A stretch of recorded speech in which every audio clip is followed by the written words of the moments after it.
Estábamos paseando mi hijo y mi nuera.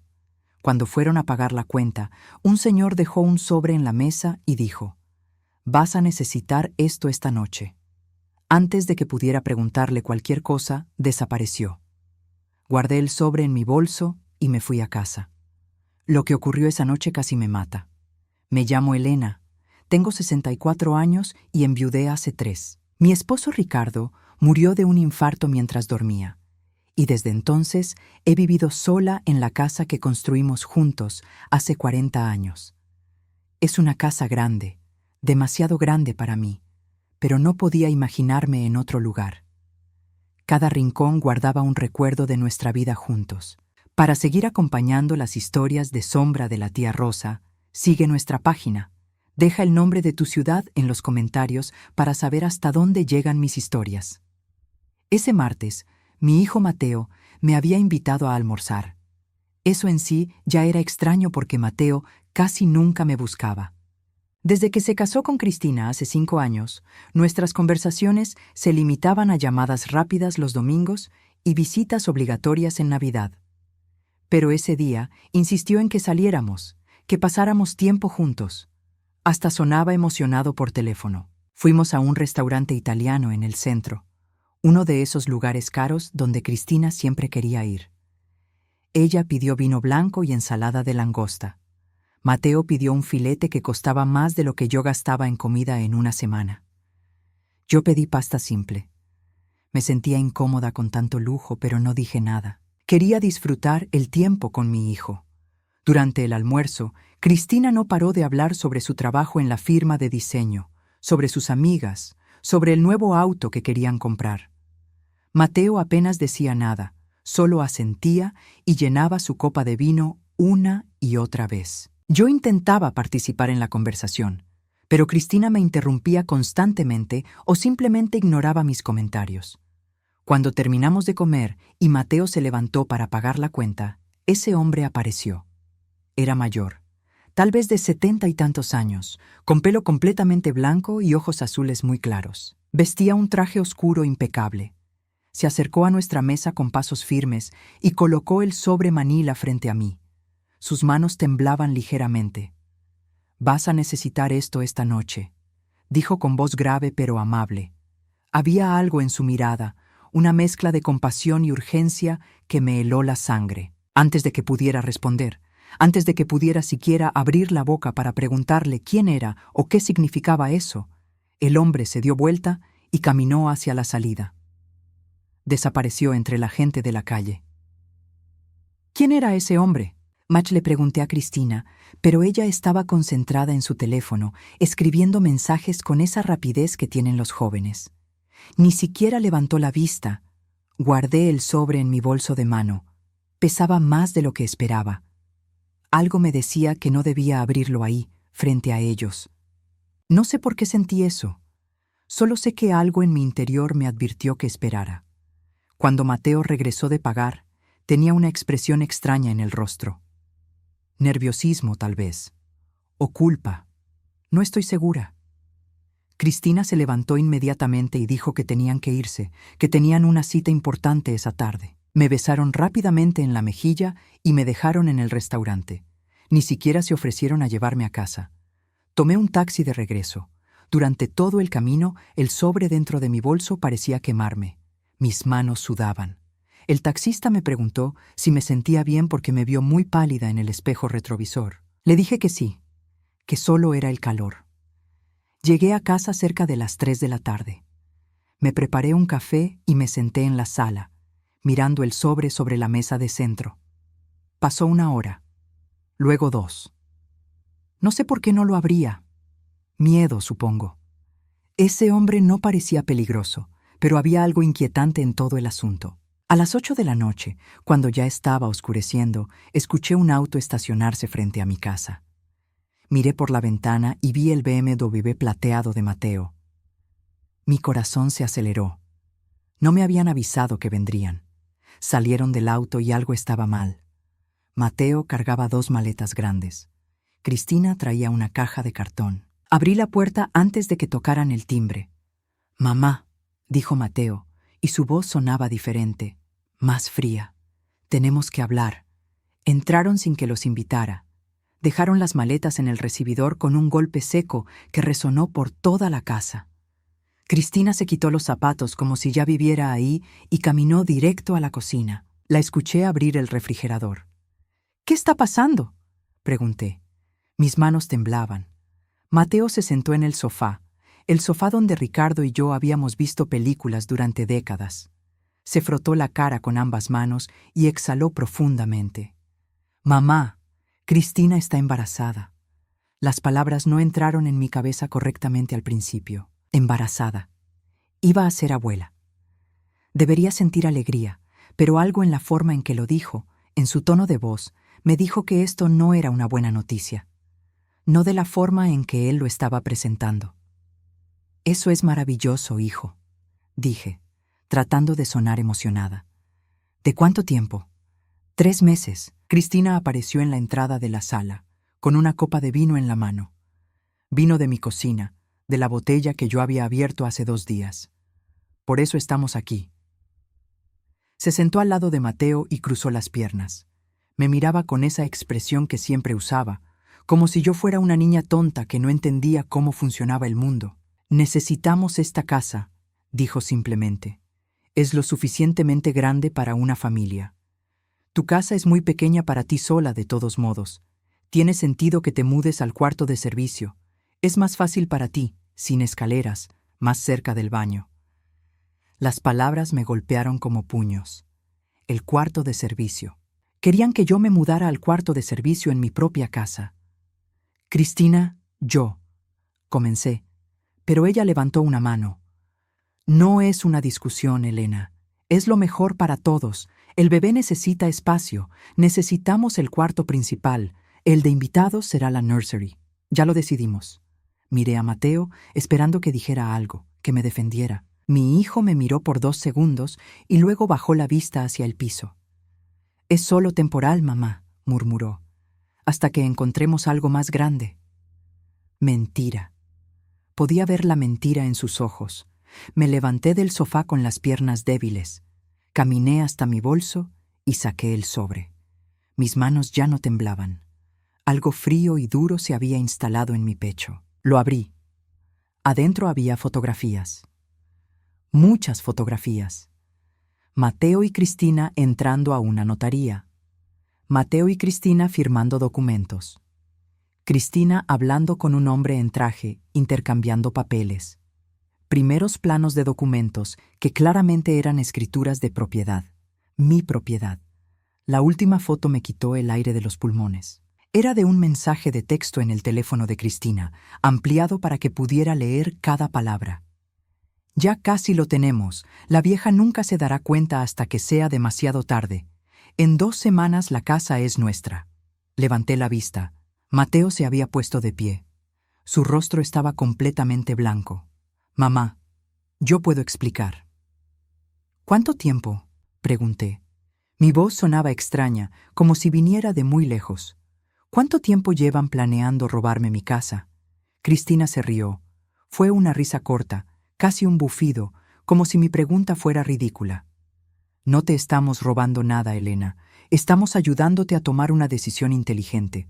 A tu edad, mantener esta casa es demasiado para ti». Me quedé mirando las fotografías en mis manos. Había al menos 20. Alguien los había estado siguiendo durante semanas, tal vez meses, documentando cada paso de su plan. «Estas fotos muestran que están tramitando escrituras falsas de mi propiedad», dije. Mi voz sonaba más firme de lo que me sentía. «Eso no es ayudarme, eso es fraude». Mateo se acercó con las manos extendidas, como si yo fuera un animal asustado que necesitaba ser calmado. Ese gesto me dolió más que cualquier otra cosa. Mi propio hijo me veía como un problema que resolver, no como su madre. «Mamá, por favor, dejaste que las emociones te controlen. Esas fotos pueden ser de cualquier cosa. Probablemente alguien quiere estafarte, asustarte». Lo miré a los mismos ojos cafés de su padre. Ricardo se habría avergonzado tanto de él en este momento. «Sal de mi casa», dije.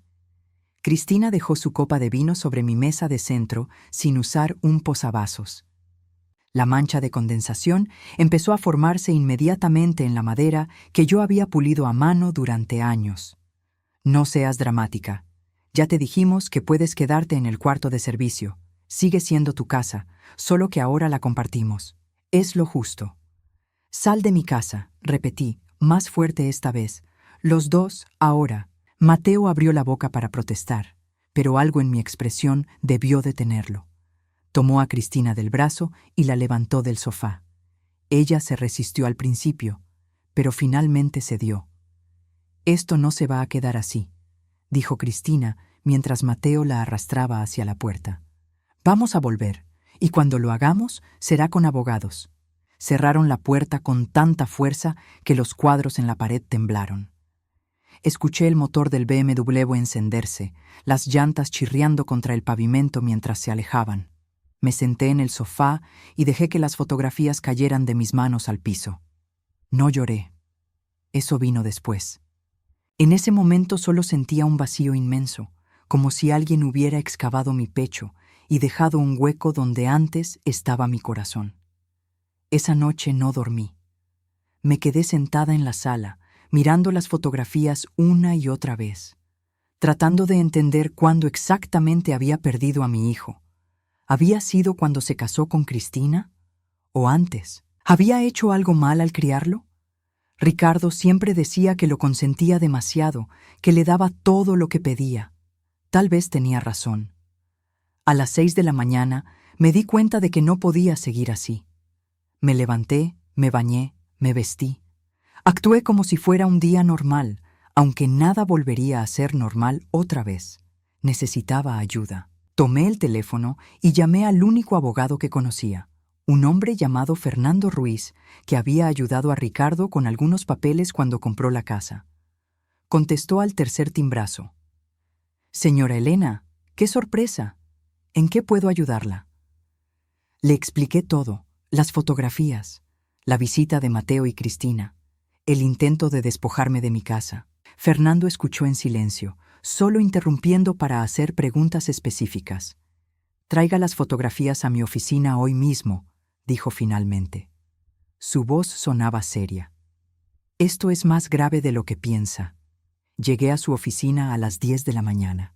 Fernando era un hombre de 60 años, con lentes gruesos y una calvicie pronunciada. Siempre había sido amable conmigo, respetuoso.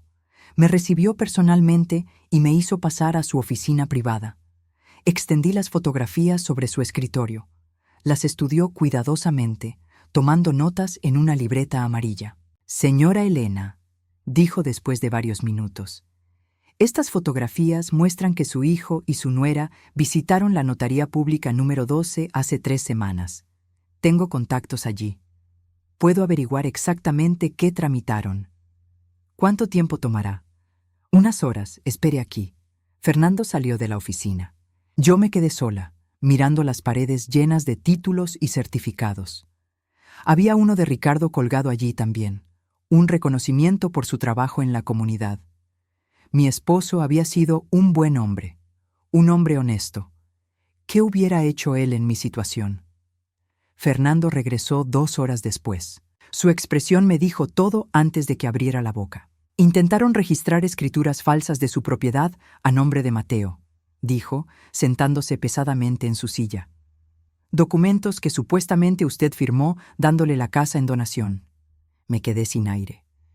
«Pero hay buenas noticias», continuó Fernando. «Los documentos fueron rechazados por irregularidades. La firma no coincidía con la que tienen en archivo de usted. El notario sospechó y los rechazó. Les dijeron que necesitaban documentos adicionales y que usted tendría que presentarse personalmente». «Entonces no lograron nada», dije, sintiendo un mínimo alivio. «No todavía, pero señora Elena, esto no se va a detener aquí. Van a intentar otra cosa, y tengo que decirle algo más que descubrí». Fernando abrió una carpeta y sacó más papeles, extractos bancarios, reportes de crédito. Tomé la libertad de investigar un poco más, con su autorización implícita dadas las circunstancias. Su hijo Mateo tiene deudas significativas, préstamos personales por más de 200,000 pesos, tarjetas de crédito al límite Y hay algo más. Me mostró un documento que no entendí completamente al principio. Parecía un reporte policial. Mateo fue arrestado hace 6 meses por apuestas ilegales. Los cargos fueron retirados, probablemente porque pagó lo que debía, pero el reporte sigue en el sistema. Su hijo tiene un problema con el juego, señora Elena. El mundo se inclinó. Mateo, mi Mateo, jugador, endeudado, desesperado. Cristina lo sabe, dije. No era una pregunta. Estoy seguro de que sí, y probablemente lo está usando. He visto casos así antes. Ella tiene el control aquí. Su hijo es la herramienta. Salí de la oficina de Fernando 3 horas después con copias de todos los documentos y un plan. No iba a dejar que me quitaran mi casa, pero tampoco iba a revelar mi mano todavía. Necesitaba ver qué más estaban planeando. Durante los siguientes días, actué como si nada hubiera pasado. Cuando Mateo llamó 3 días después, sonaba nervioso. Mamá, siento cómo terminaron las cosas el otro día. Cristina estaba estresada por el embarazo. No hablaba en serio. Está bien, hijo, dije con voz suave. Lo entiendo. Podía escuchar su alivio a través del teléfono. ¿Podemos venir a visitarte mañana? Cristina quiere disculparse. Claro, los espero para el almuerzo. Colgué y miré las fotografías esparcidas en mi mesa del comedor. Quien fuera ese hombre del restaurante me había dado un regalo. Me había dado conocimiento, y el conocimiento es poder. Al día siguiente, preparé pollo asado con papas, el platillo favorito de Mateo desde niño. Puse la mesa bonita, con el mantel de encaje que solo usaba en ocasiones especiales. Cuando llegaron a mediodía, los recibí con una sonrisa. Cristina me besó en la mejilla. Olía a perfume caro, ese que cuesta lo que yo gastaba en comida en un mes. Elena, lamento haber sido tan directa el otro día. Las hormonas del embarazo me tienen muy sensible. Mentirosa. Podía ver la falsedad en cada palabra, en cada gesto calculado, pero sonreí y asentí. No te preocupes, querida. Entiendo perfectamente. Durante el almuerzo observé. Cristina comía poco, movía la comida en su plato. Mateo comía mecánicamente, sin probar realmente la comida. Hablaban de cosas triviales, del clima, de sus trabajos. Pero yo veía las miradas que intercambiaban, la comunicación silenciosa entre ellos. Después del almuerzo, Cristina pidió usar el baño. Subió las escaleras y la escuché caminar por el segundo piso. Sus pasos se detuvieron frente al cuarto principal. Mi cuarto. La escuché abrir la puerta. Me levanté silenciosamente y subí detrás de ella. La encontré parada en medio de mi habitación, mirando alrededor con ojos evaluadores. Tocaba las cortinas, abría el closet, medía el espacio con la mirada. «Bonita habitación», dijo cuando me vio en la puerta. No mostró ninguna vergüenza por haber entrado sin permiso. «Va a ser perfecta para nosotros. ¿Para ustedes? Cuando nos mudemos. Porque nos vamos a mudar, Elena. Es solo cuestión de tiempo». Esa noche no pude dormir otra vez. Las palabras de Cristina resonaban en mi cabeza. Es solo cuestión de tiempo. La seguridad en su voz, la forma en que tocaba mis cosas como si ya fueran suyas. Me levanté a las 3 de la mañana y bajé a la cocina. Preparé té de manzanilla, el mismo que Ricardo me hacía cuando no podía dormir. Me senté en la mesa del comedor y miré las fotografías otra vez. Había algo que me molestaba, algo que no cuadraba. El embarazo. Cristina decía tener 3 meses de embarazo, pero la había visto tomar vino ese primer día en el restaurante, y después en mi casa. Ninguna mujer embarazada haría eso, ¿verdad? Al día siguiente, cuando saqué la basura del baño de visitas que Cristina había usado, encontré algo. Estaba enterrado bajo papeles de baño, pero lo vi. Una prueba de embarazo, sin usar, todavía en su empaque transparente. La sostuve en mis manos temblorosas. ¿Por qué tendría una prueba de embarazo sin usar si ya sabía que estaba embarazada desde hace 3 meses? Llamé a Fernando inmediatamente. «Necesito que investigue algo más», le dije. «El embarazo de Cristina. Necesito saber si es real». «Señora Elena, eso es información médica privada. No puedo». «Por favor, Fernando, hay algo que no encaja». Hubo un silencio largo del otro lado de la línea. «Déjeme ver qué puedo hacer». 2 días después, Fernando me llamó. Su voz sonaba tensa. «Señora Elena, necesita venir a mi oficina, ya». Conduje hasta allá con el corazón en la garganta. Fernando me esperaba con la puerta de su oficina abierta. Adentro había otra persona, una mujer joven que no conocía. «Ella es Mónica», presentó Fernando. «Trabaja en el laboratorio médico donde Cristina supuestamente se hizo los análisis de embarazo». Mónica me miró con ojos compasivos. Tenía tal vez 30 años, cabello corto oscuro y lentes de armazón rojo. «Señora, revisé los registros. Cristina vino al laboratorio hace un mes, pero no para una prueba de embarazo. Se hizo análisis de rutina. Todo salió normal, incluido el HCG negativo». «¿Qué significa eso?» «Que no está embarazada. Nunca lo ha estado». El aire salió de mis pulmones de golpe. Todo era mentira. El bebé, la razón por la que necesitaban mi casa, todo. Pero ella me mostró documentos, dije débilmente. Papeles del doctor. Mónica intercambió una mirada con Fernando. Los documentos pueden falsificarse fácilmente. He visto casos donde la gente compra resultados falsos en Internet por unos cuantos cientos de pesos. Me senté pesadamente en la silla frente al escritorio de Fernando. Cristina había planeado todo esto. El embarazo falso era la excusa perfecta. Nadie cuestionaría a una mujer embarazada necesitando espacio, seguridad, un hogar para su bebé. «Hay más», dijo Fernando. Abrió su computadora y giró la pantalla hacia mí. Era una página web, algún tipo de foro. Encontré esto cuando estaba investigando. Es un foro donde Cristina participa bajo un nombre de usuario. Mire. Leí las publicaciones. Mi estómago se revolvió con cada palabra. Finalmente convencí a mi esposo de que su madre tiene que irse. El truco del embarazo funcionó perfectamente. Es tan ingenuo que se creyó todo. Mi cuñada me dio el contacto del notario que hace documentos falsos. Cuesta más de lo que pensaba, pero vale la pena. Una vez que tengamos la casa, podemos venderla y salir de deudas. La vieja es más terca de lo que pensaba, pero tiene que ceder eventualmente. No tiene a nadie más. Su esposo murió, no tiene amigos cercanos, está sola. Es solo cuestión de presión constante. Había docenas de mensajes más, meses de planificación. Cristina había estado documentando cada paso, aconsejándose con otras personas sobre cómo manipular mejor la situación. Y lo peor, había otras mujeres en ese foro compartiendo tácticas similares. Un grupo completo dedicado a despojar a ancianos de sus propiedades. «Necesito imprimirlas todas», dije. Mi voz sonaba hueca. Fernando asintió y empezó a imprimir. Página tras página de evidencia, de crueldad calculada, de traición. Cuando salí de la oficina de Fernando esa tarde, tenía una carpeta gruesa bajo el brazo. Dentro estaba todo. Las fotografías originales, los documentos del fraude rechazado, las publicaciones del foro, el testimonio de Mónica sobre el embarazo falso.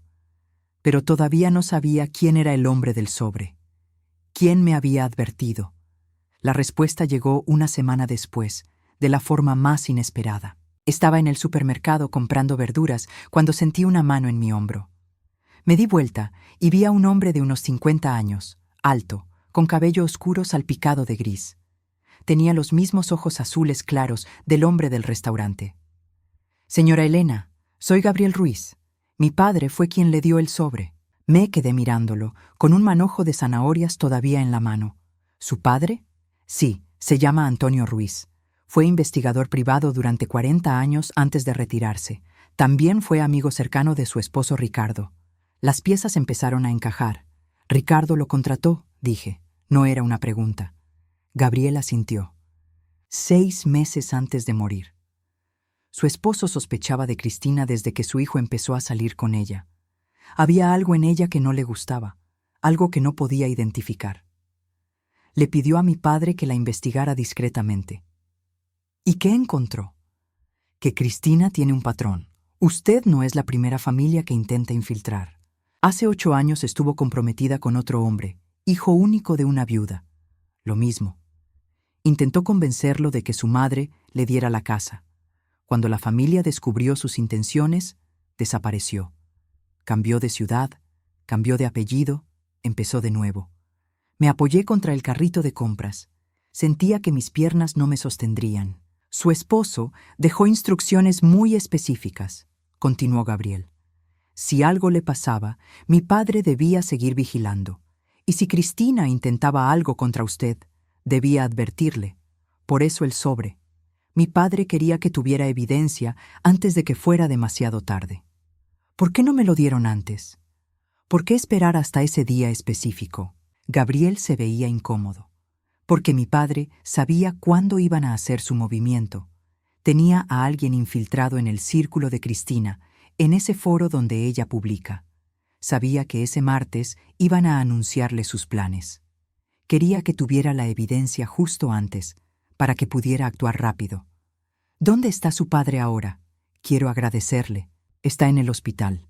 Tuvo un derrame cerebral hace 3 días. Por eso vine yo en su lugar. Quería asegurarme de que estuviera bien, que hubiera recibido el mensaje. Le di mi número de teléfono a Gabriel y me dio el suyo. Me prometió mantenerme informada sobre cualquier cosa nueva que descubrieran. Cuando nos separamos, me senté en mi auto en el estacionamiento del supermercado y lloré.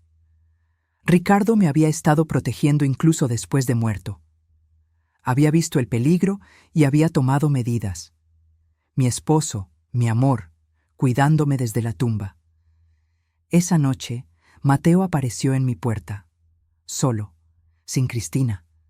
Tenía ojeras profundas y olía a alcohol. «Mamá, necesito hablar contigo». Lo dejé entrar. Nos sentamos en la sala, el mismo lugar donde todo había comenzado semanas atrás. «No puedo más», dijo. Su voz se quebraba. «Cristina me está volviendo loco. Quiere que falsifique tu firma en documentos, que te drogue para que no sepas qué estás firmando. Yo no puedo hacer eso, no puedo». Finalmente mi hijo estaba despertando.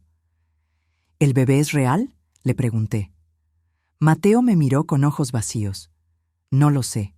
Ella dice que sí, pero nunca me ha mostrado ningún estudio. Cada vez que le pido ir con ella al doctor, tiene una excusa». «Mateo, no hay bebé. Nunca lo hubo». Mateo me miró como si le hubiera hablado en otro idioma. Su rostro pasó de la confusión a la incredulidad y luego a algo más oscuro. Negación. «No, mamá, estás equivocada. Cristina está embarazada. Yo la he visto con náuseas por las mañanas, cansada todo el tiempo. Los síntomas son reales. Los síntomas se pueden fingir, hijo, pero los análisis de sangre no mienten». Le mostré el reporte que Mónica me había dado. Lo tomó con manos temblorosas y lo leyó 1 vez, 2 veces, 3. Vi el momento exacto en que la verdad penetró su negación. Sus ojos se llenaron de lágrimas. Ella me dijo que el bebé era niña, que íbamos a llamarla Miranda como mi abuela. Compramos ropa. Yo pinté el que iba a ser su cuarto en nuestro apartamento. Su voz se rompió completamente. Mi hijo, mi bebé, sollozando como no lo había visto desde que era niño. «Mateo, hay más que necesitas saber». Le mostré todo. Las publicaciones del foro, el historial de Cristina con otras familias, los planes detallados de cómo manipularlo, cómo aislarme, cómo quedarse con la casa. Cada página era otro golpe. Para cuando terminó de leer, estaba pálido como la muerte. «Ella me amenazó», dijo finalmente, con voz ronca. Cuando dudé sobre lo de la casa, me dijo que si no la ayudaba, le diría a todos sobre mi problema con el juego, que arruinaría mi carrera, mi reputación. Me dijo que nadie me creería si decía que ella me obligó. «Lo sé, hijo, sé lo de las deudas». Mateo se cubrió el rostro con las manos. «Pensé que si conseguíamos la casa, podríamos venderla, pagar todo, empezar de nuevo. Cristina me prometió que después de eso cambiaríamos, que seríamos una familia de verdad. Fui tan estúpido». Me senté a su lado en el sofá. Quería abrazarlo, consolarlo como cuando era pequeño, pero algo me detenía. Necesitaba que entendiera la magnitud de lo que había estado a punto de hacer. «Ibas a dejarme sin hogar, Mateo. Tu padre y yo trabajamos 40 años para pagar esta casa. Es todo lo que tengo». «Lo sé». Su voz era apenas un susurro. «Lo sé y nunca podré perdonármelo». «Mamá, Yo no soy así. No soy esta persona. Pero las deudas, la presión, Cristina diciéndome una y otra vez que eras egoísta por quedarte con una casa tan grande solo para ti. Me convenció de que te estábamos ayudando, que era lo mejor para todos. ¿Y ahora qué vas a hacer? Mateo levantó la vista. Había determinación en sus ojos, algo que no veía desde hacía años. Voy a divorciarme de ella, y voy a entrar a rehabilitación por el juego. Ya investigué un programa. 3 meses internado. Quiero arreglar esto, mamá. Quiero ser mejor. Esa noche, después de que Mateo se fue, me senté en la oscuridad de mi sala pensando. Mi hijo estaba roto, pero al menos estaba despierto. Al menos ahora veía la verdad. Pero Cristina no iba a rendirse tan fácilmente. Al día siguiente, a las 10 de la mañana, Cristina llegó a mi casa. Ni siquiera tocó la puerta. Usó las llaves que Mateo le había dado. La escuché entrar, sus tacones repiqueteando contra el piso de madera. Elena, me llamó.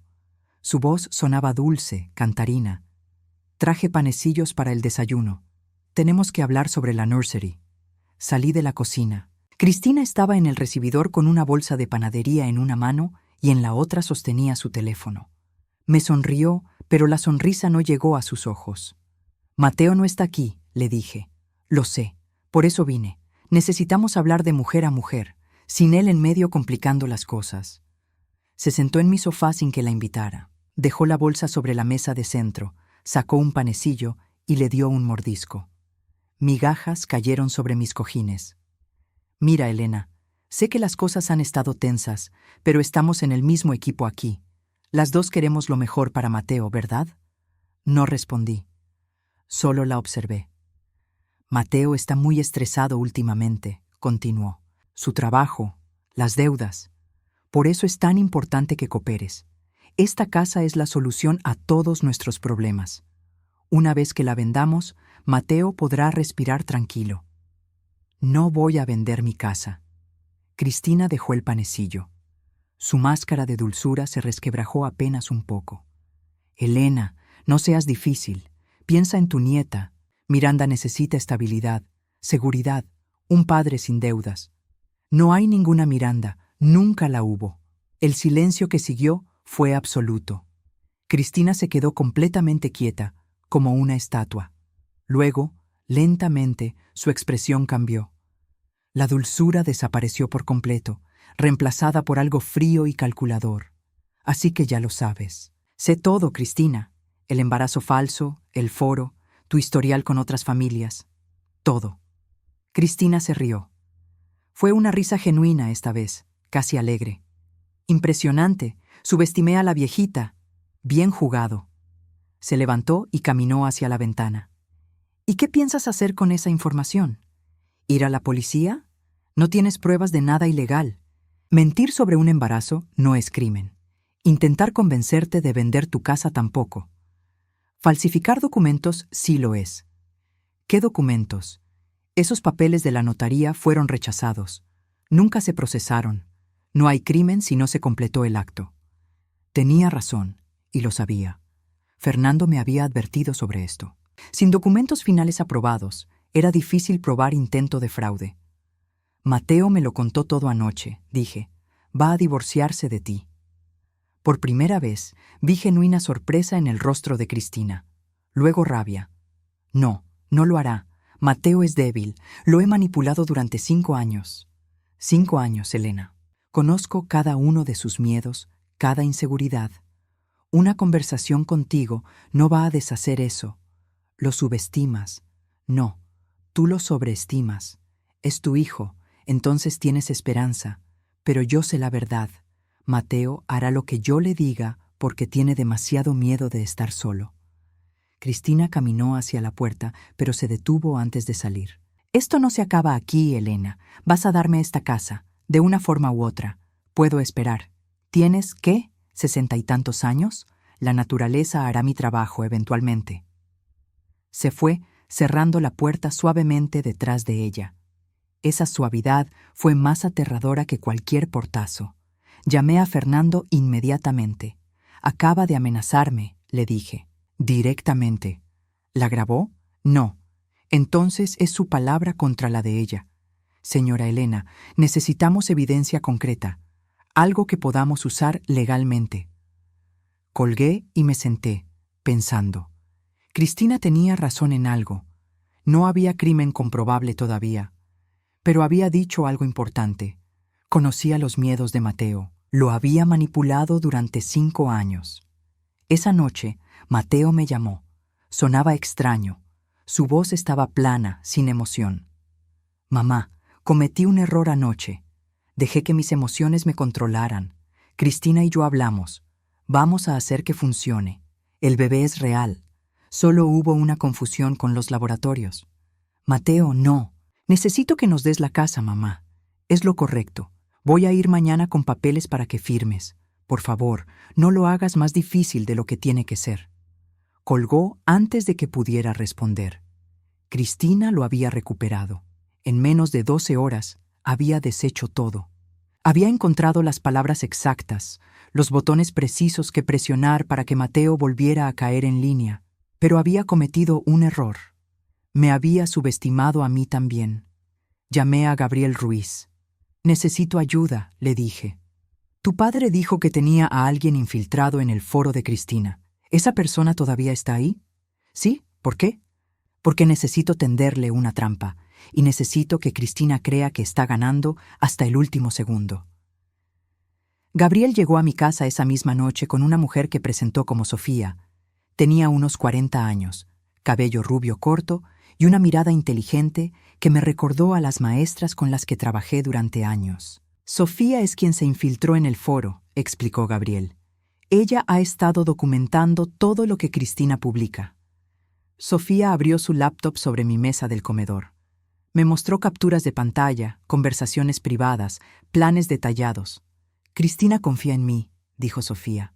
Cree que soy como ella, otra mujer despojando a su suegra. Le he dado consejos, la he alentado. Está completamente convencida de que soy su aliada. ¿Qué necesitas que haga?, le pregunté. Necesito que actúes asustada, vulnerable, que Cristina crea que está a punto de ganar. Mañana, cuando Mateo venga con esos papeles, finge que vas a firmar. Duda, llora, pero al final acepta. ¿Y luego? Gabriel intervino. Luego, Cristina va a publicar en el foro celebrando su victoria. Va a dar detalles específicos de cómo lo logró. Eso es lo que necesitamos. Confesión escrita de sus métodos, admitiendo la manipulación, el embarazo falso, todo. Pero eso no es suficiente para arrestarla, dije. Fernando me explicó que necesitamos un crimen real. No la vamos a arrestar, dijo Sofía con una sonrisa pequeña. Vamos a hacer algo mejor. Vamos a asegurarnos de que pierda todo. Me explicaron el plan completo. Era arriesgado. Dependía de que Cristina actuara exactamente como ellos predecían. Pero conocía a Cristina. Conocía su arrogancia, su necesidad de presumir. Al día siguiente, cuando Mateo llegó con los documentos, actué mi parte perfectamente. Temblé cuando tomé la pluma. Lloré mientras leía los papeles. Pregunté con voz quebrada si realmente no había otra opción. Mateo no me miraba a los ojos. Mantenía la vista fija en la mesa, en sus manos, en cualquier lugar excepto mi rostro. Es lo mejor, mamá. La casa es demasiado para ti. Nosotros la cuidaremos bien. ¿Y dónde voy a vivir? Encontraremos algo. Un departamento pequeño. Te ayudaremos con la renta los primeros meses. Los primeros meses. Como si después de eso yo dejara de ser su problema. Tomé la pluma. La sostuve sobre el papel. Vi la pequeña cámara que Gabriel había instalado en el reloj de la pared, grabando todo. Vi el micrófono escondido en el florero. Cada palabra, cada momento, documentado. ¿El bebé va a saber quién soy?, pregunté. ¿Miranda va a conocer a su abuela? Mateo tragó saliva. ¡Claro, mamá! ¡Claro que sí! Firmé el primer documento, luego el segundo.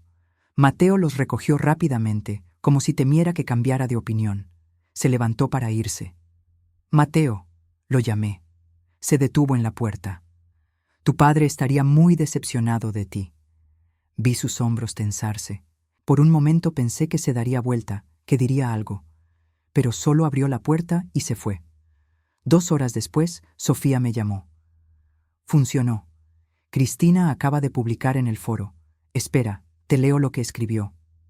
Escuché mientras Sofía leía las palabras de Cristina. Cada frase era peor que la anterior. Finalmente lo logré. La vieja firmó todo. Fue tan fácil al final. Solo tuve que presionar a Mateo lo suficiente. El idiota estaba a punto de crecer una columna vertebral, pero lo puse en su lugar rápidamente. Le recordé que sin mí no es nada, que su mamita no puede salvarlo de sus propios fracasos.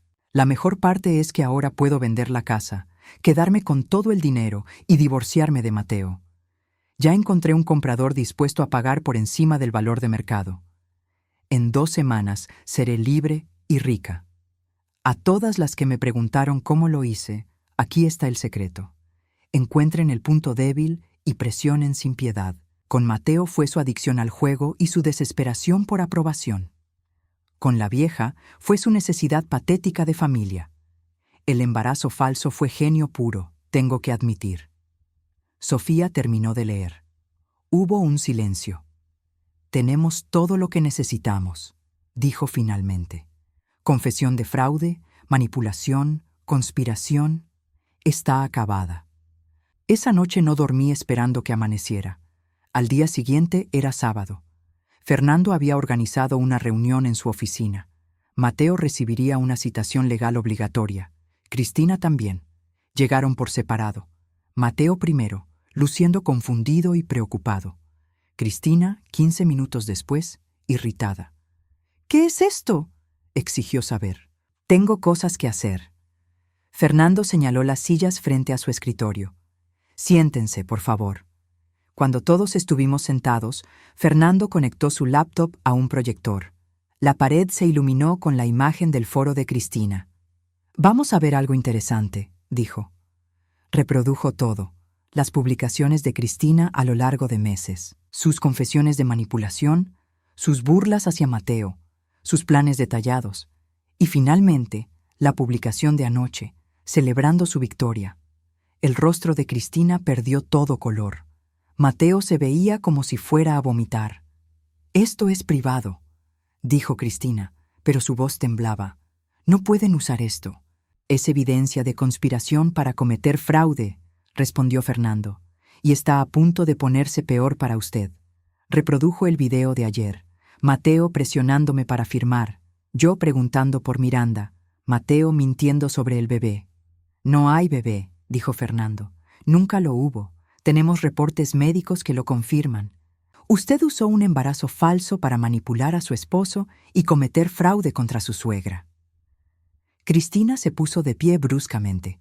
«No tienen nada. Esas publicaciones pueden ser de cualquiera. No prueban que sea yo». Gabriel, que había estado esperando en la puerta, entró con 2 oficiales de policía. «Cristina Márquez», dijo uno de ellos, «tiene una orden de arresto pendiente en el estado de Jalisco por fraude inmobiliario. Han estado buscándola durante 2 años». La máscara de Cristina cayó completamente. Pánico puro cruzó su rostro. «No, esperen. Podemos hacer un trato». «Elena, dime qué quieres. Dinero, lo que sea». «Quiero que salgas de mi vida», dije. Mi voz sonaba más fuerte de lo que me sentía. «Quiero que nunca vuelvas a acercarte a mi hijo». Los oficiales la esposaron.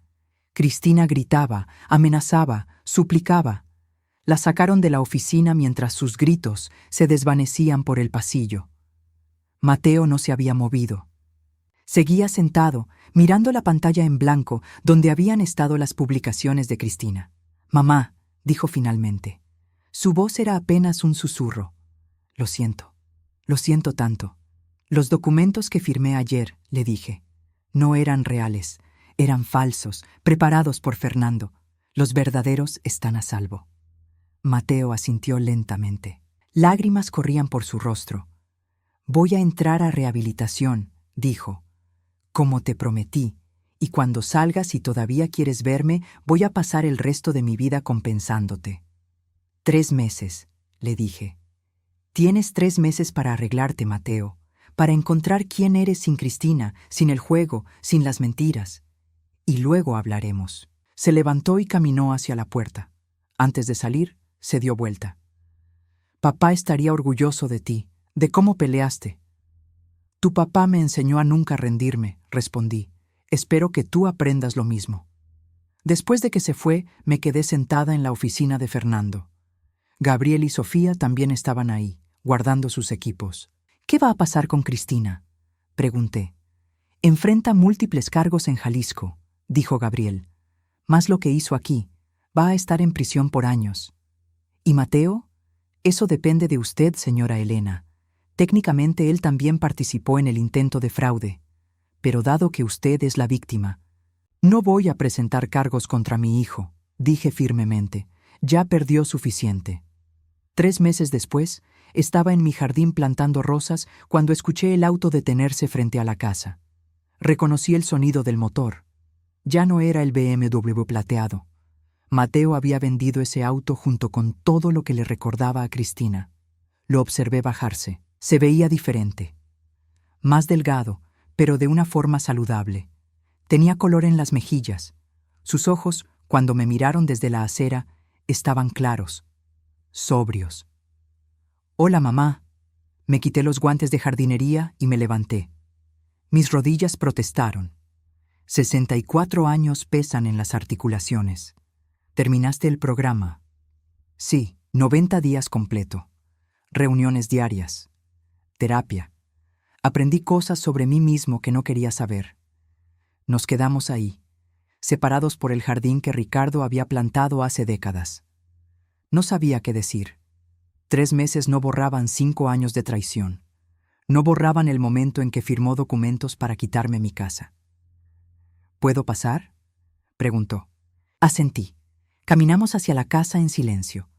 Le serví café en la cocina en la misma taza que había usado desde niño. La que tenía un dinosaurio pintado, ya descolorido por años de lavadas.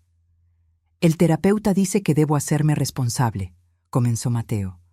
Sin excusas, sin culpar a Cristina o al juego o a las deudas. Yo tomé decisiones horribles que te lastimaron. Tomó un sorbo de café. Sus manos ya no temblaban como antes. Estuve dispuesto a dejarte sin hogar. Estuve dispuesto a mentir, manipular, robar. Y la peor parte es que me convencí de que lo hacía por razones correctas, que de alguna forma te estaba ayudando. ¿Y ahora?, pregunté. Ahora sé que soy un adicto, que probablemente lo seré toda mi vida, pero estoy en recuperación. Voy a reuniones 3 veces por semana. Tengo un patrocinador. Conseguí un nuevo trabajo, uno que paga menos, pero es honesto. Sacó un sobre de su chaqueta y lo puso sobre la mesa. Esto es lo que pude ahorrar en 3 meses. Son solo 5,000 pesos. Sé que no es nada comparado con lo que te debería, pero es un comienzo. Voy a pagarte cada peso que gasté de tus ahorros cuando Cristina y yo estábamos juntos. Miré el sobre sin tocarlo. No necesito tu dinero, Mateo, pero yo necesito dártelo. Necesito hacer las cosas bien. Pasaron los meses. Mateo vino cada domingo para el almuerzo. Al principio era incómodo, las conversaciones forzadas, los silencios pesados. Pero lentamente empezamos a encontrarnos de nuevo. No como éramos antes, eso nunca volvería. Pero algo nuevo, algo más honesto. Me contó sobre las reuniones de adictos anónimos, sobre las historias de otra gente que había destruido sus vidas por el juego, sobre el día que admitió frente a extraños que había intentado robarle a su propia madre. Un hombre en el grupo me dijo algo que se me quedó. Me contó un domingo mientras lavábamos los platos. Dijo que el juego no era realmente sobre el dinero, era sobre la emoción, sobre sentir algo, porque por dentro estaba vacío. ¿Y es verdad?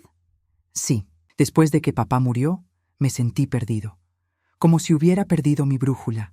El juego llenaba ese vacío, y cuando conocí a Cristina, ella también lo llenaba. Me hacía sentir importante, necesitado. No me di cuenta de que me estaba vaciando aún más. Un día, 6 meses después de su arresto, recibí una carta de Cristina desde la prisión. La dejé sobre la mesa durante una semana antes de abrirla. La carta era corta. Decía que lo sentía, que había estado en terapia obligatoria en prisión y estaba confrontando sus propios problemas. Decía que entendía si nunca la perdonaba. Se la mostré a Mateo durante el almuerzo del domingo. ¿Vas a responder?, preguntó. No, algunas disculpas llegan demasiado tarde. Mateo asintió. Yo tampoco he respondido sus cartas. Me escribe cada semana, dice que me ama, que todo fue un error, que cuando salga podemos empezar de nuevo. ¿Y tú qué sientes? Que amé a alguien que nunca existió. La Cristina de la que me enamoré era una actuación.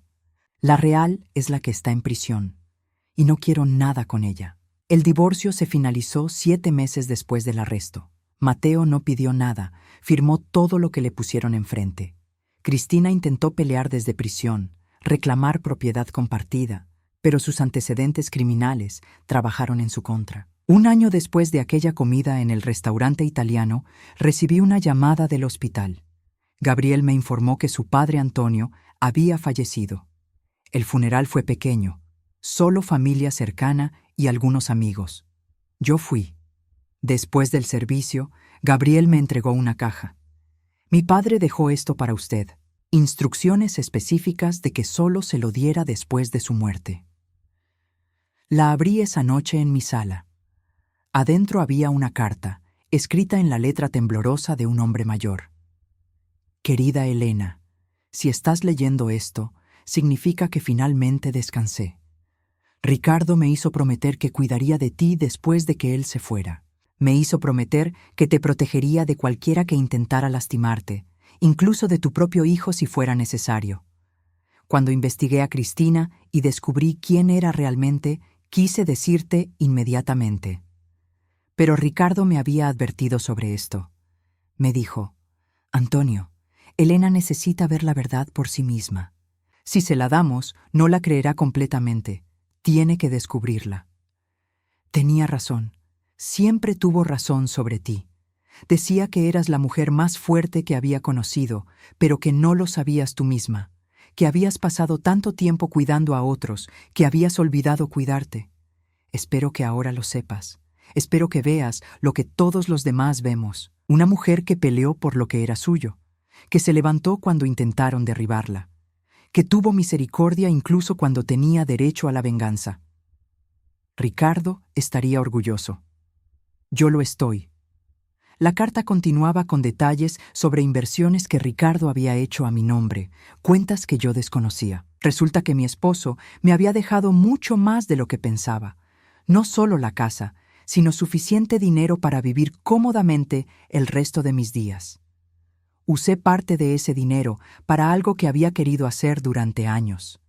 Convertí el cuarto de servicio, el mismo que Cristina quería que fuera mi prisión, en un estudio de arte. Compré lienzos, pinturas, pinceles, cosas que había abandonado cuando me casé, cuando decidí que ser esposa y madre era suficiente. Pinté, todos los días, durante horas.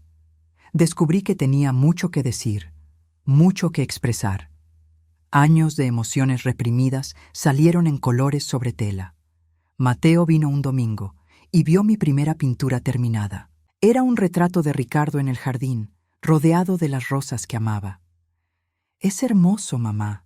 No sabía que pintabas». Yo tampoco, había olvidado. 2 años después de aquella comida fatídica, estaba en mi galería favorita del centro. Una de mis pinturas había sido seleccionada para una exhibición de artistas locales. Era un autorretrato. Yo, de pie en mi jardín, sosteniendo un sobre manila. Detrás de mí, la casa, mi casa. Mateo vino a la inauguración. Trajo flores.